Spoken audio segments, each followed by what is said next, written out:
Welcome children. This video is about 4th standard social science unit 3 rights and duties of children. Part 1. In this session we are going to learn about child rights and right to survival. Let me move on to the lesson now. Introduction. In school today, Ramesh had an interesting day. He learned many rules that he must follow in class. Let us listen to him talking to his mother about his class. பள்ளியில் ரமேஷ்க்கு இன்றைய நாள் ஒரு உற்சாகமான நாளாக அமைந்துச்சு. வகுப்பில் பின்பற்ற வேண்டிய பல விதிமுறைகளை அவன் கற்றுக்கொண்டான்.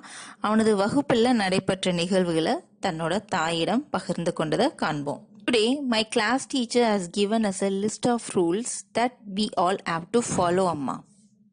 அம்மா, நாங்கள் அனைவரும் பின்பற்ற வேண்டிய விதிமுறைகளின் பட்டியலை இன்று எங்களின் வகுப்பு ஆசிரியர் வழங்கியுள்ளார் அப்படின்னு ரமேஷ் அவங்க அம்மாட்ட சொல்றான். That's good. நல்லது அப்படின்னு ரமேஷ் அவங்க அம்மா சொல்றாங்க. We should not change our seats in the middle of the class time in school as it would disturb others. Like this, there are so many rules, அம்மா. பள்ளியில் வகுப்பு நேரத்தின் இடையில் எங்கள் இருக்கைகளை மாற்றக்கூடாது, அது மற்றவர்களுக்கு இடையூறாக இருக்கும். இதை போலவே பல விதிமுறைகள் உள்ளன, அம்மா. ரமேஷ் அவங்க அம்மா கிட்ட சொல்றான். I think that is very important. Rules are made so that the class can work together properly without disturbing others. Ramesh அம்மா என்ன சொல்றாங்க? ரூல்ஸ் ரொம்ப முக்கியம்தான். ஏன்னா ரூல்ஸ் இருந்துச்சுன்னா தான் மற்றவங்களை டிஸ்டர்ப் பண்ணாம நம்ம வேலைகளை பகிர்ந்து பண்ணலாம், ஒன்னா பண்ணலாம் அப்படின்றாங்க. I understand. Our teacher said the same. Ramesh என்ன சொல்றான்? எனக்கு புரியுது, எங்க மிஸ்ஸும் இதே தான் சொன்னாங்க. Do you know there are rules that all citizens of the country have to follow? அம்மா என்ன சொல்றாங்க? உனக்கு தெரியுமா, நம்ம நாட்டிலையும் பல ரூல்கள் இருக்கு, ஒவ்வொரு குடிமகனும் ஃபாலோ பண்றதுக்கு அப்படின்னு சொல்றாங்க. Citizen, what does that mean, அம்மா? சிட்டிசன் அப்படின்னா என்னம்மா அப்படின்னு கேட்கான். Citizen is a person who is a member of a country. A citizen enjoys the rights given to him or her by the country. Citizen அப்படின்னா அந்த நாட்டின் உறுப்பினர் அப்படின்னு அர்த்தம். அந்த சிட்டிசன் பார்த்தீங்கன்னா அந்த நாட்டினோட உரிமைகள்லாம் அனுபவிக்கலாம் அப்படின்னு சொல்கிறாங்க அம்மா. Okay, who set these rules for citizens? சரி, இந்த ரூல்ஸ் எல்லாம் யாரு செட் பண்ணது இந்த சிட்டிசனுக்கு அப்படின்னு ரமேஷ் கேட்குறான். The Constitution of India sets these rules. The set of rules of a country is known as Constitution. The Constitution lays down certain rules to help the country work together smoothly. இந்த விதிமுறைகளை இந்திய அரசியலமைப்பு தான் அமைக்குது.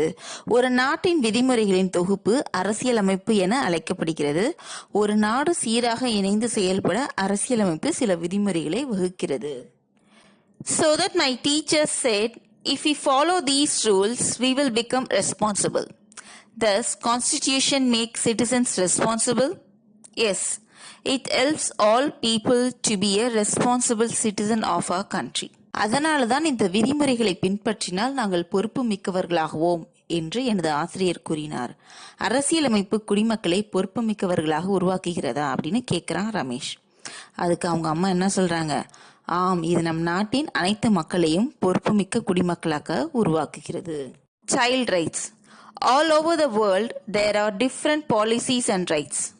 Children have certain rights to ensure that every child is treated the same. These are practiced to create a healthy environment for the children to live in. Let us see what Kavya and her father talk about child rights. குழந்தைகளின் உரிமைகள். உலகம் முழுவதும் வெவ்வேறான கொள்கைகள் மற்றும் உரிமைகள் உள்ளன. ஒவ்வொரு குழந்தையும் சமமாக நடத்தப்படுவதை உறுதி செய்ய குழந்தைகளுக்கு சில உரிமைகள் உள்ளன. குழந்தைகள் வாழ்வதற்காகவும் ஆரோக்கியமான சூழலை உருவாக்குவதற்காகவும் இவ்வுரிமைகள் நடைமுறையில் உள்ளன. காவ்யாவும் அவளது தந்தையும் குழந்தைகளின் உரிமைகளை பற்றி பேசுவதை பார்ப்போம்.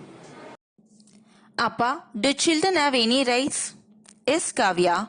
All over the world, there are many countries which have agreed to make some basic rights for children.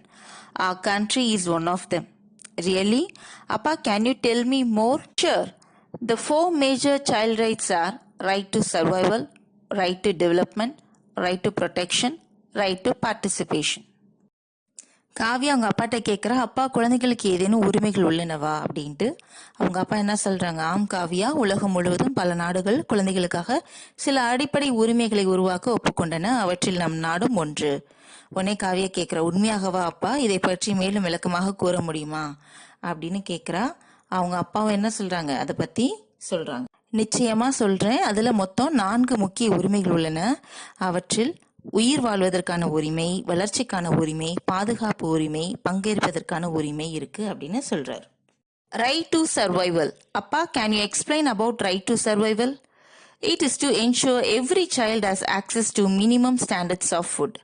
This helps in healthy growth in all children.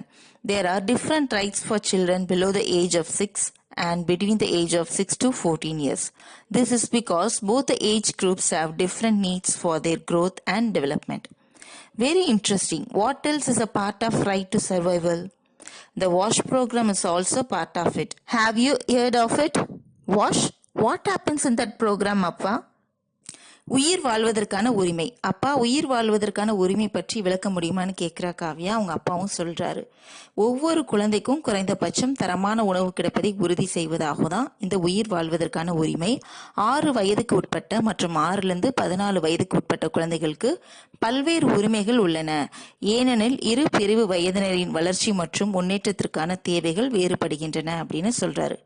Kavya சொல்றா, மிகவும் ஆர்வமாக உள்ளது அப்பா. உயிர் வாழ்வதற்கான உரிமை பற்றி வேற என்ன செய்தி உள்ளதுன்னு கேட்குறா. அவர் வாஷ் அப்படின்னு ஒரு திட்டத்தை பத்தி சொல்றாரு. உடனே காவியா கேட்குறா, வாஷா, அப்படி அந்த திட்டத்துல என்ன இருக்கு அப்படின்னு கேட்குறா. WASH stands for Water, Sanitation and Hygiene. It means there should be access to clean water for drinking and other needs. There are many diseases that spread through water. To avoid these, having access to safe water is very important. Yes, Appa, even my teacher told us to wash our hands before and after food. Very good. Spreading awareness to washing hands with a soap is also part of the WASH program. Last week I saw Muthu, who is a child of opposite house, getting some drops of medicine. Is this a part of right to survival, Appa? Yes, Kavya, that was polio drops. There are many vaccines and drops which are given to children to protect them from certain disease. So nice, Appa. WASH என்பது water, sanitation, hygiene இதனை குறிக்கும். குடிநீர் மற்றும் பிற தேவைகளுக்கு சுத்தமான நீர் கிடைக்க வேண்டும் என்பதுதான் இதோட பொருளாகும். ஆமாப்பா, உணவுக்கு முன்பும் பின்பும் கைகளை நன்றாக கழுவ வேண்டும் என்று என் ஆசிரியரும் குறிப்பிட்டாரு அப்படின்னு காவியா சொல்றா. மிகவும் நல்லது. கைகளை சோப்பு கொண்டு கழுவுவதற்கான விழிப்புணர்வை ஏற்படுத்துவது இந்த வாஷ் திட்டத்தின் ஒரு பகுதி அப்படின்னு அவங்க அப்பா சொல்றாங்க. காவியா என்ன சொல்றா, எதிர்வீட்டு குழந்தை முத்து கடந்த வாரம் சில துளிகள் மருந்து உட்கொள்வதை நான் பார்த்தேன். இதுவும் அந்த உரிமைகளை இருக்காப்பா அப்படின்னு காவியா கேட்குறா. உடனே அவங்க அப்பா என்ன சொல்றான், காவியா, இதுவும் இருக்கு, போலியோ தடுப்பு சொட்டு மருந்தும் இருக்கு, அதே மாதிரி வேக்சினேஷனும் தடுப்பூசிகளும் இந்த உரிமைகளை இருக்கு அப்படின்னு அவங்க அப்பா சொல்றாரு. So far in this session we have studied about child rights and right to survival. Thank you, children.